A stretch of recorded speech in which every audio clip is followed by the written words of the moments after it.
everyone. Today our objective or goal is to use vivid verbs so that we can write our first stanza in our poem. Remember, a vivid verb is an action word that shows the reader more clearly what type of action our topic or character is doing. So within my first stanza, I noticed from my plan that I'm really going to focus on the action of birds building their nest. So I know I definitely can fit some vivid verbs to show the action of birds building their nest. So I'm going to keep my plan close by so that I can refer to it.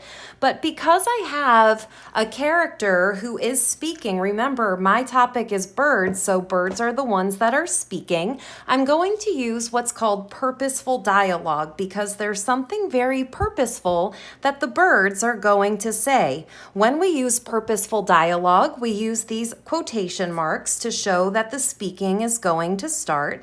And what the birds say is that spring is here. Exclamation point. That's the end of that purposeful dialogue. Even just that one line is going to lead my reader into the action of building a nest. But it's we, and we don't just say it because remember, in my case, we are birds. So we sing and chirp. Now that's not the only thing that my birds in this case are going to do. So I'm going to put a comma to continue this line of my first stanza. And what are they doing while they sing and chirp? I'm dropping down to the next line. They are gathering. They're not just getting or picking up. They're gathering branches, twigs, and they need something soft for their future hatchlings.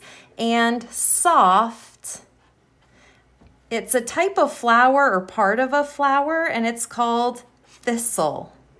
And some of you might not know what that is, but it is part of a flower that can be kind of soft to the touch. So I'm going to use that word thistle. Now I'm ready for the next line of my first stanza. Now that they've gathered those items, what are they going to do with it? So layering and weaving, because this is how they build their nest. Layering and weaving. And where do they do this? They don't do it on the ground and then move the nest. They actually do this up in the tree. So among the leaf-covered limbs, I'm going to just say leafy limbs of the tree. So now I can put a comma because I need to continue the rest of this line of this verse in this stanza. And they are providing a safe haven, not just even a home, a safe haven for the eggs they will lay. They will lay. And notice the way that I've ended this stanza, I've led my reader right into my second stanza when I come back to this of the only thing that would make sense to happen once the nest is built is obviously they've done this so that they can lay the eggs. When I check my work to make sure I have those vivid verbs in my writing, I know an action word like sing, chirp, gathering, layering, weaving.